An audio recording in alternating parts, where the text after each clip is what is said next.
Seguinte, senhoras e senhores, sejam bem-vindos a mais um vídeo aqui no canal, mas dessa vez eu quero sair um pouco da nossa temática um tanto quanto extrovertida, bem mais leve que tratamos aqui do canal e quero falar um pouco sobre um assunto um pouco mais sério que com certeza eu acho que já está todo mundo aí um pouco cansado de saber até, porém eu quero abordar de uma forma diferente.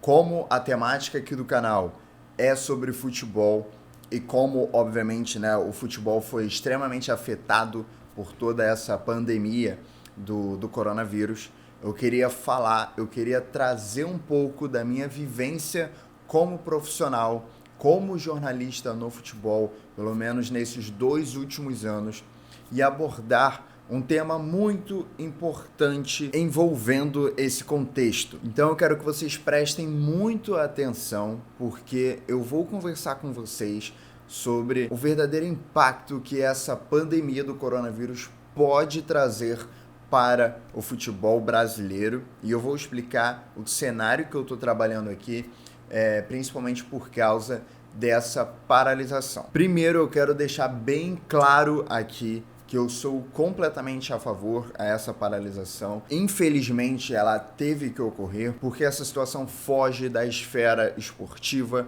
é uma questão social, uma questão de saúde pública e, obviamente, os jogadores, os funcionários, as equipes de futebol não vivem num mundo paralelo, são humanos. É claro que a gente, como fã de futebol, fica triste, a gente não gosta, a gente, tá sem o nosso principal entretenimento, podemos dizer assim, no caso de muitos, a principal fonte de trabalho, a fonte de renda, mas era algo extremamente necessário. A gente já tem alguns casos, de partidas que não foram adiadas, que não foram canceladas e acabaram virando ali um centro de contaminação do vírus. Mas em relação ao futebol brasileiro, que já está paralisado aí há um pouco mais de 10 dias, mais ou menos, pelo menos aí uns 15, se tratando de jogos sem torcida, eu queria que vocês tirassem um pouquinho o tradicional pensamento que geralmente gira em torno das equipes consideradas grandes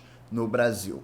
Principalmente as 20 equipes que estão na Série A do Campeonato Brasileiro, as equipes que disputam a Série B. Quero que vocês analisem o futebol brasileiro na sua realidade, porque lembramos que a realidade do futebol brasileiro não é os salários milionários que encontramos na Série A. Esse contexto representa um pedaço de um dedo mindinho num corpo inteiro do futebol no Brasil. Então eu quero que vocês enxerguem a realidade, o que realmente é o futebol brasileiro. Eu vou citar o futebol carioca como exemplo, porque é onde eu tenho a maior vivência, mas você pode tranquilamente usar a mesma questão, a mesma análise para o futebol do seu estado, da sua região. Bom, é claro que essa situação, essa paralisação, pode trazer prejuízos financeiros aos 4 grandes, se tratando de um cenário Botafogo, Flamengo, Fluminense e Vasco.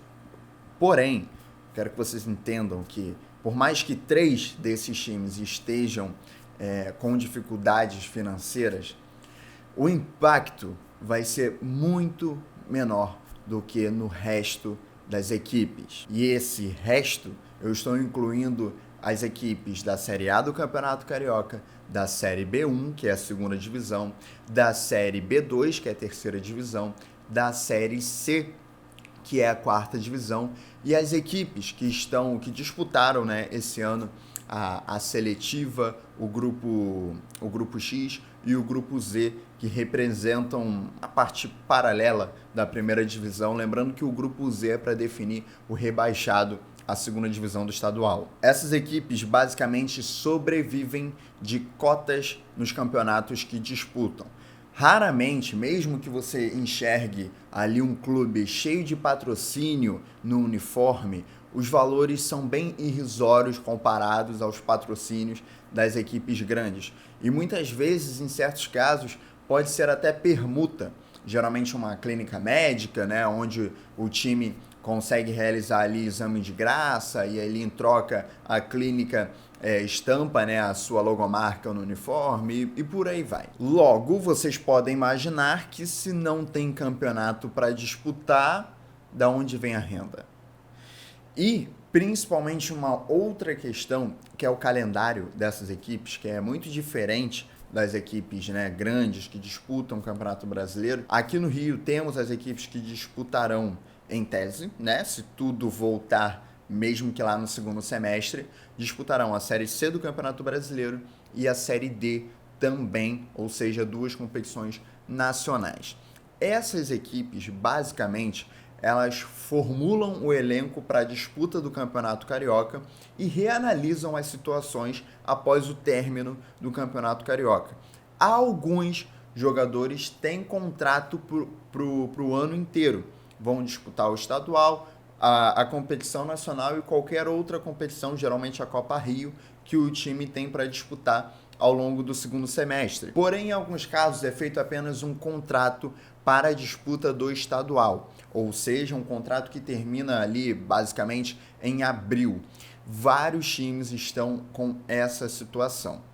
E aí, se por exemplo o Campeonato Carioca voltar em maio, essas equipes, dependendo da análise, terão que renovar o contrato de praticamente todo o elenco para pelo menos terminar a disputa do estadual, se não quiser utilizar as categorias de base. Se não renovar com esses jogadores, terá que utilizar as categorias de base e aí o resultado pode ser bem diferente do que realmente poderia ser. E por que a questão contratual pode ser um problema?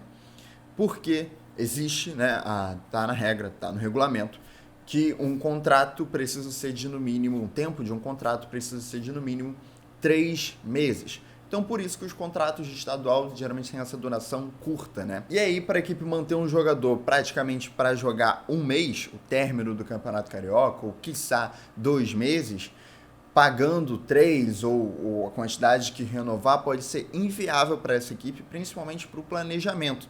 Lembrando que, se o contrato está em vigência, o clube, obviamente, tem que pagar o salário e todos os direitos acordados ali naquele contrato com o jogador. E volto a lembrar, não são equipes munidas de condições financeiras.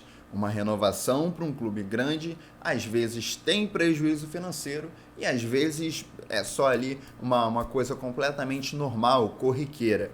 Para o clube pequeno, isso tem que ser muito analisado, porque a margem de erro para uma equipe de menor investimento é muito pequena. Outro detalhe também, mas isso já pude enxergar, que a federação já tentou mudar isso em alguma coisa, já analisou e já fez uma alteração nesse aspecto, as equipes que disputaram a seletiva para disputar a primeira fase ali, para disputar a fase principal do Campeonato Carioca, as equipes que não passaram e depois disputaram o grupo X e depois o grupo Z, nesse processo elas não podem inscrever novos jogadores.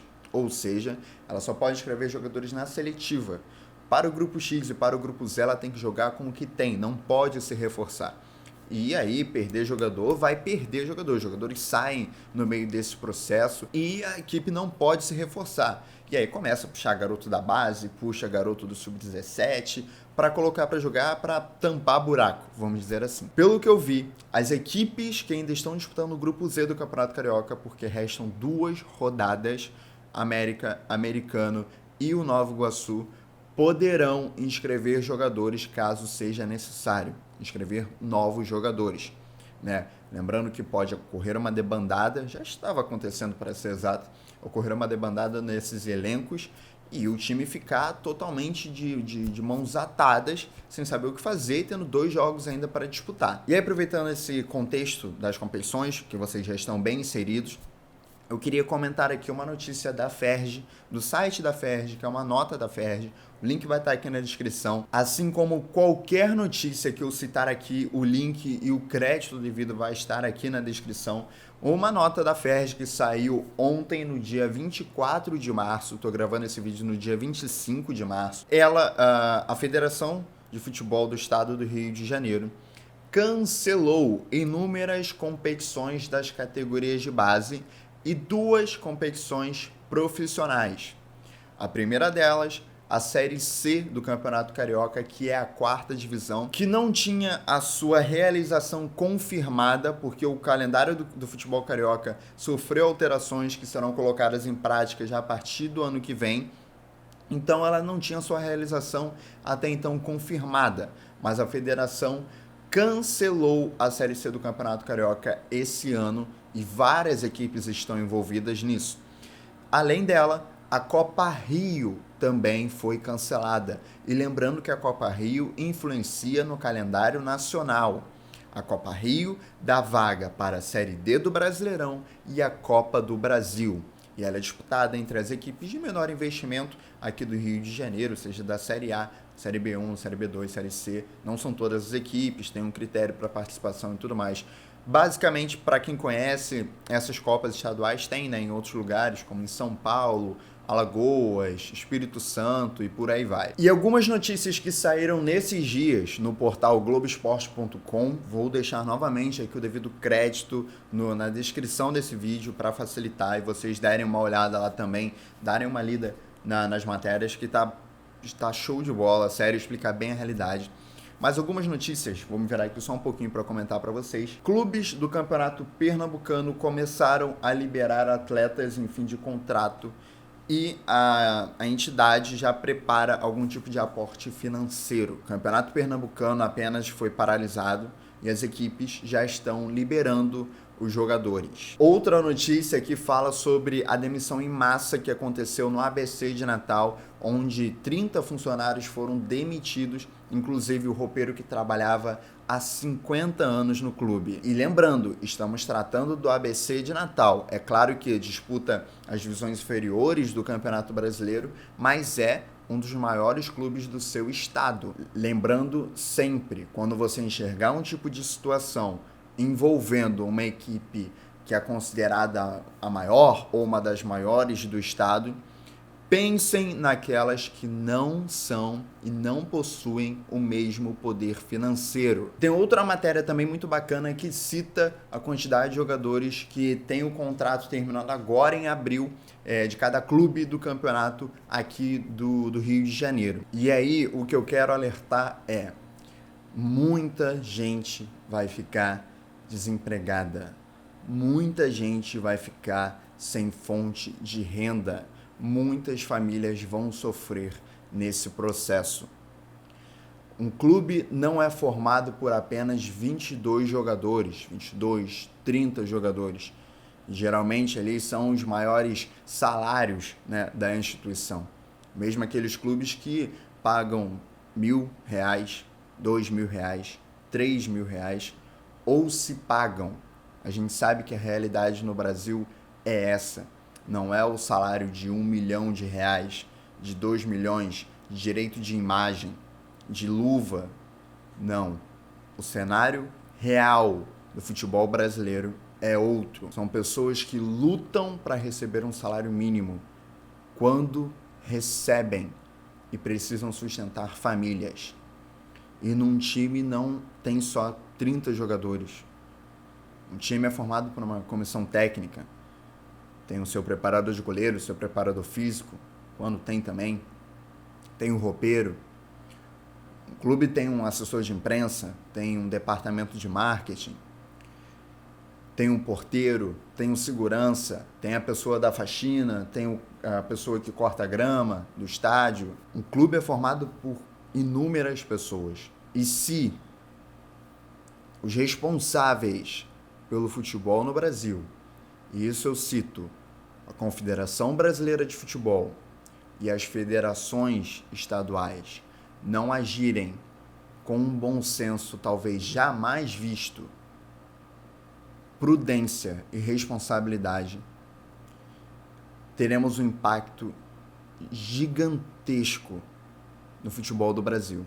Clubes passarão por uma situação financeira extremamente caótica e talvez teremos casos de clubes que terão que fechar as portas. E não pensem num clube apenas como um escudo e um uniforme. Um clube é feito por pessoas, da onde essas pessoas tiram o sustento das suas famílias. É claro que essa paralisação foi extremamente necessária e era o caminho que deveria ser tomado. E nós, como seres humanos, precisamos fazer a nossa parte para que tudo isso passe logo. Não é uma gripezinha. Porém, os responsáveis não podem achar que simplesmente vão estalar os dedos, os campeonatos vão voltar e tudo irá ser como era antes. E tudo vai estar normal. Não.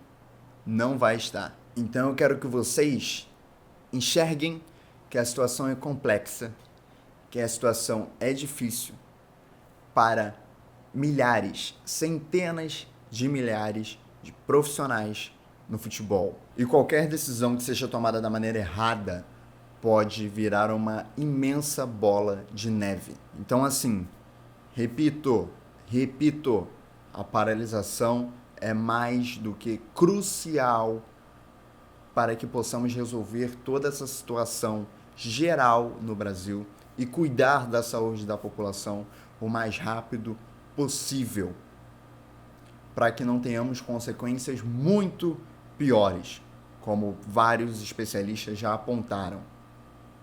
Mas ao que cabe a função dos responsáveis pelo futebol também cuidarem, estarem pensando nas suas respectivas casas sobre o futuro e o impacto econômico que vai acontecer com as equipes.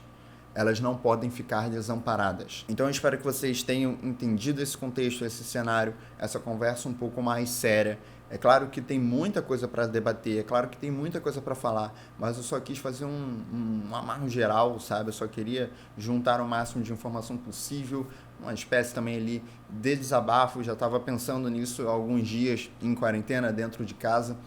Então, fora isso, cara, eu já venho repetindo em alguns vídeos, a gente tem que se cuidar, a gente tem que fazer a nossa parte, a gente tem que influenciar os nossos familiares, os nossos próximos, por celular mesmo, para que eles também façam a parte deles. E eu não estou falando que quem não dá para ficar em casa tem que ficar de qualquer jeito, tem que pedir demissão do trabalho. Não é isso. Mesmo essas pessoas que não podem deixar de trabalhar, que não podem ficar em casa, que elas também se cuidem e tomem as devidas precauções. Cuidem da higiene, cuidem da saúde, evitem, terem contato com pessoas mais velhas, pessoas que estão no grupo de risco. Então, é uma situação de mobilização, gente, social, a nível nacional. A gente não pode achar que isso é brincadeira. E no futebol também a gente não pode achar que isso vai voltar ao normal com um simples estalar de dedos, porque não vai. Se a gente só enxergar 20 equipes, 25 equipes no Brasil, a gente vai decretar uma falência geral do futebol no Brasil. E não vão ser os salários milionários que vão sofrer. Serão as pessoas que recebem um salário mínimo. E quando recebem, que enxerguem isso, analisem isso e cobrem dos devidos responsáveis para que o impacto seja amenizado nessas equipes, nessas instituições, nesses profissionais, no Brasil inteiro. Eu espero que vocês entendam e podem comentar aqui embaixo tranquilamente o que vocês acham desse debate, o que pode ser agregado, o que vocês também discordam. E ao longo da semana a gente retorna tranquilamente aqui com a nossa rotina no canal, lembrando que é uma forma de me manter ocupado, de me manter, com a mente um pouco mais arejada, produzir vídeos aqui para vocês. E eu espero também do fundo do coração que eu esteja cumprindo uma função muito importante para você também, que está assistindo esse vídeo, que está dentro de casa, que está se sentindo agoniado, um tanto quanto tenso com a situação, e que você assistindo um vídeo meu, você fique mais tranquilo, dê um sorriso, consiga ali por alguns minutos prender um pouco a cabeça em uma outra situação. Então eu fico muito feliz com isso. Então, ao longo da semana a gente volta ao normal, mas eu precisava um pouquinho falar dessa vivência e do que eu acho e dos perigos que podem acontecer se os devidos responsáveis não tomarem as devidas atitudes para essa situação envolvendo a pandemia do coronavírus no futebol. Vou ficando por aqui, senhoras e senhores. Até o próximo vídeo. Valeu!